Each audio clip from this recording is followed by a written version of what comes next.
Hello everybody, Sebastian Dania here with another Age of Empires 4 interview, and of course this is part of a series of interviews that I'm doing with a bunch of notable players from all over the place, from StarCraft 2, Age of Empires 2, Age of Empires 3, to get a better perspective on how everybody's gonna play Age of Empires 4, on what everybody's gonna be doing for the first major tournament in that competitive scene, Genesis.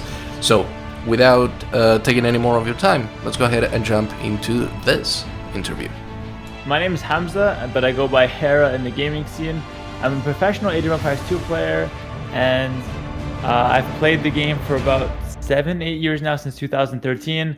It's an amazing game, and I've put a lot of time into getting better, and I am now a full-time streamer. I've quit my university, I've quit my other part-time job a while back, and I'm fully dedicated to streaming Age of Empires 2, and I'm a professional Age of Empires 2 player, and I'm excited for Age of Empires 4. Awesome, and have you ever tried any other RTS besides Age of Empires 2 in the sense of playing it competitively, not necessarily just for fun? No, I've actually only played a couple Age of Mythology games and StarCraft games, never competitively. Nice, so Age of Empires 2 is just your bread and butter, and you've been doing it for nearly a decade now. Yes. How do you feel about that? Do you think it's... Tell me, how do you feel in general? I love where I'm at right now in my life, because I have a fantastic streaming community. We broke 100k on Twitch, 100k followers, and I find myself still enjoying Age of Empires 2 as a game. I could play hours every day, not get bored. The streaming scene is fantastic. The tournament scene is fantastic. There's constantly new tournaments, constantly big prize pools. I'm just very grateful to be a part of it all. So I feel very good in general these days, and especially with how things are going with the stream. Nice, and of course, Age of Empires 4 coming out, there are quite a few people that see it as a perhaps disrupting force in what has been a growing Age of Empires 2 esports scene. There are quite a few other people that might see it as a bonus. It is just an extra that's going to be part of the sort of Age of Empires franchise scene in general. So what I want to ask you is, there is obviously going to be this question of whether Age of Empires 2 professional players are going to move on to Age of Empires 4. I know if you talked about it a bit in your video. Of course, that is going to be linked in the description for people that want to watch that before this. So what is the, a quick summary of what you're thinking if you're going to be moving or not? So how I'm going to approach it, because there is the element of no one really being sure how it's going to go on. We don't know if it's going to be a good game. We don't know if it's going to be similar to Age of Empires 2. It seems like it's not. So we don't know a lot of things surrounding the game. We only know the release dates, and we know that it's going to have a lot of attention immediately when it's released, because it's a new game and it's from a very popular franchise. So my mindset right now is, when it comes out, I'm gonna grind very hard, play a ton of games, try to get to a high level in it, because I am playing that tournament, that first 20k tournament, the Genesis tournament. So I'm gonna try my best to perform in that one. I will have only a week to get ready for it, and I'm gonna pump out a lot of content during that week to also capitalize on the increased viewership. Hopefully people will find me, appreciate me as a streamer and the content I put out for Age of Empires 4, decide to stick around, and then after the tournament's concluded for Age of Empires 4, I will be deciding, based on if I like it or not, to stay, to move, or to balance both AoE 2 and AoE 4 on my channel. But there's a lot of uncertainty, and I'm personally very optimistic about it. I don't think it's going to be like a bad thing. I don't think there's any way it could be a bad thing, because even if the game isn't as good as we hope it is, then it still will bring a lot of eyes to Age of Empires, and those guys will be able to see just how good Age of Empires 2 is, that Age of Empires 4 was not able to top it, for example. Right, and I want to then ask you, a lot of the people who I've been talking to, particularly people who are coming from other competitive scenes outside of the Age of Empires franchise, right? The guys from StarCraft 2, Warcraft 3, that sort of bunch.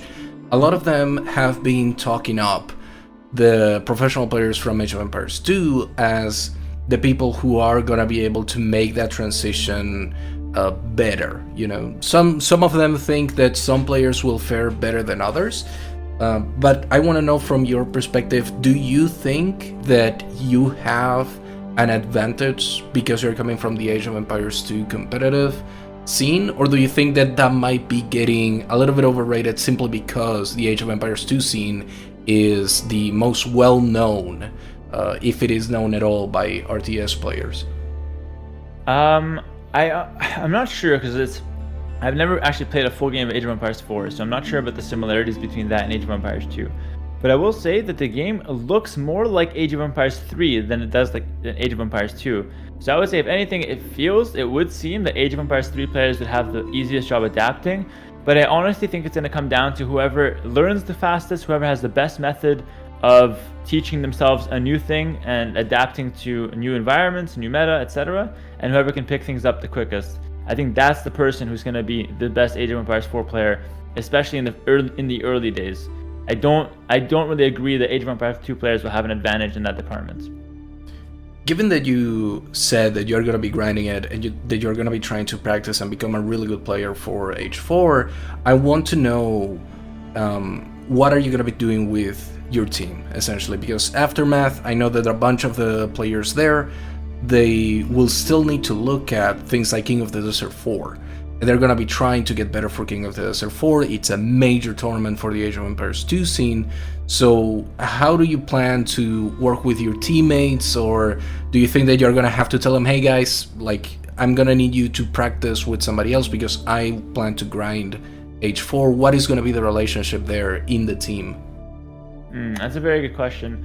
I personally think that as teammates, our job is to help each other out as much as possible and be there for each other, and ultimately we're meant to help each other and not slow down or drag each other down. So we're going to have each the individual choice to focus on Age of Empires 4 or Age of Empires 2 as much as we see fit. We're obviously entities, separate from each other. However, when it comes to teaming up and trying to prepare for the tournament, the best thing would be to pair up those who are putting in the same amount of energy together. So if a few people, let's say Leary, decides not to even look at Age of Empires 4, then he should definitely be practicing with the Aftermath members that are having a similar mentality. And it wouldn't be fair for me to expect him to practice on my schedule if I want to try to capitalize on AV4 or play some AV4 at the same time. So I think it's going to make sense to pair up those who are putting in the same amount of effort so they can have the best chances to win. But that being said, the goal is to help each other, and if there's mutual gain in practicing, but for Age of Empires 2, wherever we can, then we're obviously going to take that and make use of each other and use our resources wisely, pretty much. And as a team, we do really well. We're very close, all 5 of us. So we'll have no problem of communicating that through and making sure that everyone has proper preparation for both Age of Empires 4 tournaments and Age of Empires 2 tournaments, namely King of the Desert 4.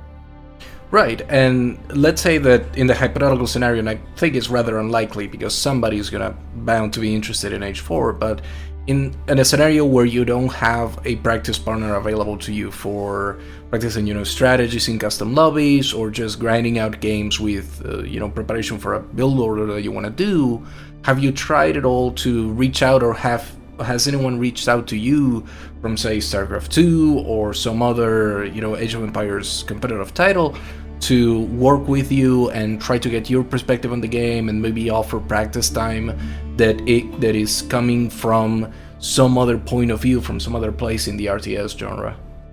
I haven't really given that too much thought. My plan for AW4 would be mainly to grind whatever rank ladder they give us or whatever custom lobbies that that's available, and grind versus anyone who's my level, pretty much, not necessarily a specific practice partner. However, if the date gets closer to the tournament and I figure I can benefit from having a practice partner for Age of Empires 4, I would definitely try to branch out and see who else is available and who else is playing and wants to get better at the game. I think me having a good name in the AV scene and the streaming scene will give me a good platform to be able to connect with other people who have similar goals. So I have no doubt that I'd be able to find someone willing to practice with me and be down to train together.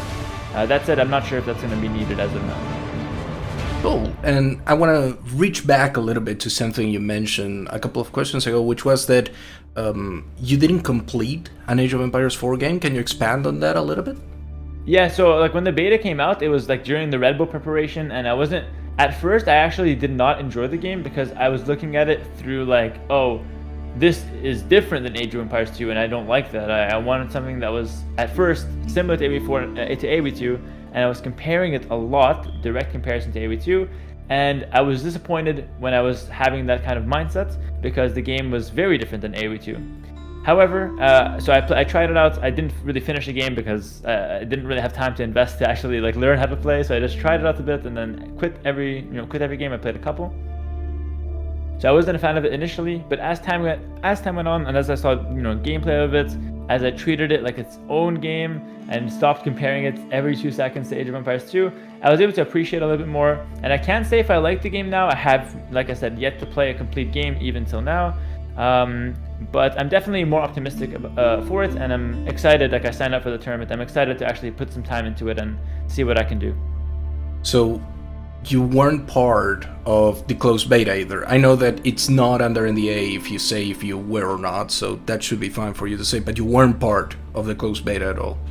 No, I think I was. Like the closed beta that happened like a while ago, I was definitely a part of that, but not the streaming test, like the test stream or whatnot, because I was in the Red Bull event at the time where they allowed players to stream it, so I didn't really take advantage of that. So in the closed beta, you didn't finish games either. It was just, looking around and stuff like that, or did you get some games in at that opportunity? No. I never played. No, I just played just opened the game, clicked some buildings, clicked around, checked it out, and that's it. I never gave it. So have you seen any sort of footage from? I know it's kind of weird to call them high level players because the game hasn't released yet and we only have so much information, but there were a couple of names floating around as, good players that at least has had some good understanding of the concepts of the games. Have you looked at their gameplay or full games to get an understanding of what they were doing, and if that was something that interested you, or at least that you got an idea for? Didn't even look into who's doing well or who's playing well. But the one resource I did make use of is Aussie Drongo. He has a YouTube channel. He's quite big. He's usually an Age of Empires 3 streamer. He had some amazing Age of Empires 4 content, and I checked out a lot of his videos. And I'm not sure if the players he was casting or if he himself is considered a top player for Age of Empires 4 this early on. But they seemed like there was some games that had some logic to them and some strategies that were being thought through, and I was able to get a good sense of how the game plays out from his videos. And I have to say, I think he did a pretty good job capturing it, and I was pretty interested to see those videos. Yeah. So going into Genesis itself now, it is going to be a little bit brutal. Even if you grind out the ladder to its full potential and you get something like in the top 10 of the seeding, you're going to have to contest with somewhere around the neighborhood of 2 to 3 best of 1 rounds, which can be very lethal if somebody gets a good build order. So what I want to know is, how do you plan to prepare for that sort of situation where it's win or lose, and if you lose, you're out of the tournament? Because the game will be so new, it's 100% not going to have an established meta in just a week when Genesis rolls around. My plan is to pick up something. I'm going to one-trick a civ. I'm going to pick one civilization. Because the civilizations are so drastically different, I'm going to take my own advice that I give to players in Age of Empires 2. I'm going to one-trick a civilization, play as many games as possible on that civilization against as many different matchups as possible, so I will understand some of the other civs as well. And then I will just pick that civilization for Genesis as my go-to.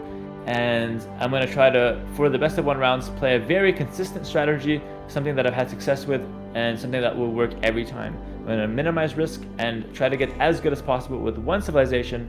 And the only reason I will expand my civ pool is if they force me to play multiple games with different civilization, or if they have civ bans. If they don't have any civ bans, that's going to be my approach. If they do include civ bans, I'm going to expand my pool to as many as I need, but I will never practice a civ or play a civ that I will not need to use in the tournament. So that's gonna be my approach, and I'm gonna play consistently for the first rounds. Things that work every time in my practice will be the strategies I roll with in the tournament. So I'm sorry to be the bearer of bad news, but you will indeed need to practice at least 2 civilizations if you want to get into the top 4, because it's gonna have a no civ repeats after the best of 3 rounds. So that is going to be something that you're going to need to do. But what I want to ask about is, from talking with the StarCraft 2 players and a couple of the Age of Empires Online and Mythology guys, a lot of them were talking about having their custom lobbies that they are going to be practicing on, and also just being in a group and talking amongst themselves about how they plan to develop their strategies and their metas. And now your approach seems entirely drastically different than that, in that you're just gonna play the ladder and you're gonna grind out one civilization, perhaps two, because you might need it. So what I want to know is, one of these strategies could develop into a meta that you haven't prepared for because you've been playing on the ladder.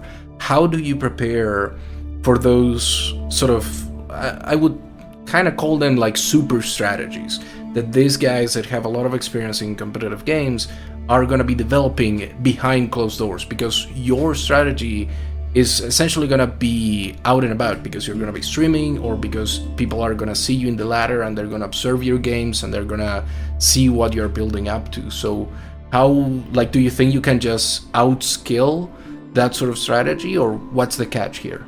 This really depends on how the game ends up being. If I notice that the game is very heavily strategic based, and micro and skill don't overcompensate for that, then I will most likely have to think outside the box and prepare some secret strategies myself. However, my approach will be, the best way to pump out content for me is to just play a lot, and my main focus with Age of Empires 4 is to enjoy the game and get good content for YouTube, for my fans to observe and for my fans to enjoy. So that's going to be my approach for the public, for the first week, and it's going to all be all in public.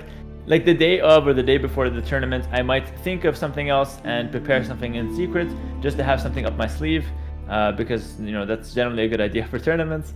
However, if they want to go all in on winning the tournament and prepare secret strategies, and not go for I don't know if they will stream or anything like that, but kind of give up the streaming side of it or the content, power to them. They're gonna for sure have the advantage, but I want to really focus on a content creation perspective first and foremost. So that's kind of my approach to it.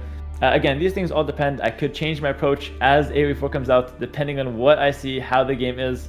If I see that it's mainly based on micro, then I don't think strategy, especially that early, is going to matter too much. I think it's really going to come down to whoever can execute the best and whoever has the most amount of games played, pretty much. If I notice that it's very rock, paper, scissors or strategy oriented, then I'm going to definitely work on my strategy a couple days before the tournament, behind closed doors. I don't think that'll take too long. Right, makes sense. And then what I want to know is, I've been asking this question for everybody. Of course, the target is to win the tournament. That is what everybody's going to be aiming for. But what is a result that, coming into a new RTS title, coming into a title that has quite a few differences from previous Age of Empires franchise titles, what is a sort of target position that you're looking for, or that you would be happy with? Something like a top 16, a top 32? What's on your mind as okay guys, I made an effort and I got this far and I think that's good enough? That's a really good question. I don't have a top 8 or top 16 kind of place, because I don't really know how the tournament's going to go down, who's going to sign up. My goal is to either win the tournament or lose to someone who is a good player and someone who put in the work. That is my goal. I want to, this is going to be a really good challenge for me, because I want to see how good I can get at a game that's pretty new to me. And I want to see how I can fare under new circumstances, how fast I can learn. So my goal is to either win or lose to someone who is a good player and who put in the work. The thing I want to avoid is losing because I made a silly mistake, or losing because I just couldn't adapt fast enough to the game. So that's my challenge to myself. Losing to a good player is totally fine. Losing to or winning the tournament is obviously the goal, and I want to see how good I can get at a new game and how fast I can adapt. Right. So I want to ask then, we have all of these different players from different RTS scenes coming together for H4.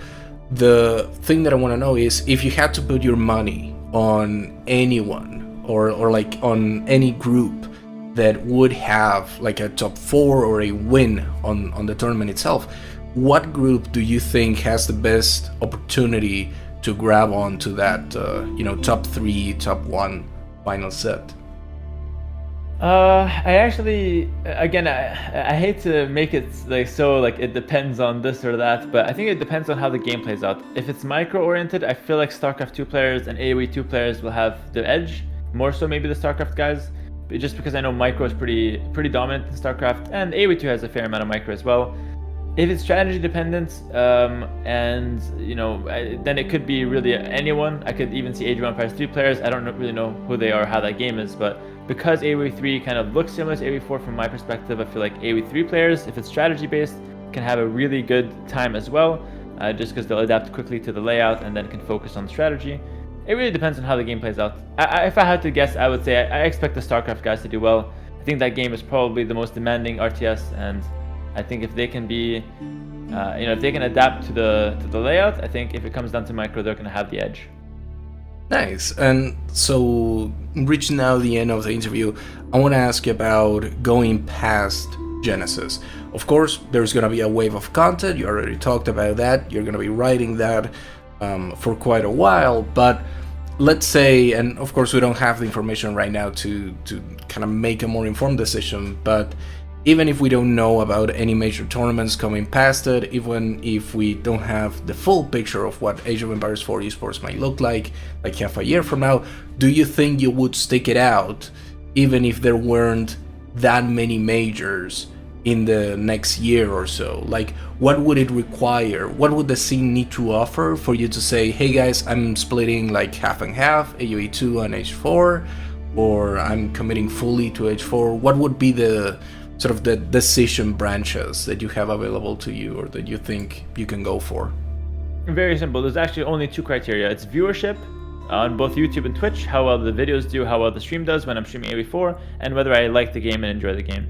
If I like the game and enjoy the game and the viewership is good, I will probably still play the game even if there's not too many tournaments in it. However, I think those things go hand in hand. I think if the viewership on AoE4 continues to do well, I see no reason why Microsoft or other companies will not want to sponsor AoE4 tournaments. So those are my two criteria, and tournaments are just a bonus after that. I really will prioritize my platforms and content creation in general when it comes to AoE4. Nice. So go ahead and plug them all. Where can people find more of your content? When will people be able to catch up with you in this, what are gonna probably be very chaotic days after the 28th? Yeah, so I stream pretty consistently. It's gonna be when AoE4 comes out, daily streams on Twitch, twitch.tv/Hera, and I also have a YouTube channel, Hera Age of Empires 2. If AoE4 does well, I'll change that too at the end of it. So I have a YouTube channel and a Twitch channel that I upload and stream to very consistently. So definitely check me out on those platforms, and join me on the exciting journey that AoE4 will be. We'll enjoy it together, and we'll see how well we can do. All right, awesome. Thank you so much, Hera, for taking the time to talk with me about H4 and Genesis. My pleasure. Thanks for having me. Take care, everyone. Take care, man. Alright, so wrapping everything up, if you want to find all of the links to Hera's socials, go ahead and look into the description. You will also find information about Genesis itself if you just want to see what the tournament is looking like. But that is all for me today. If you really liked it, you can go ahead and subscribe. I'm going to be posting more of this type of content. You can also leave a like and comment. All of those things help out the video, and I really appreciate it. But anyway, thank you so much for watching, everybody. Have a great one.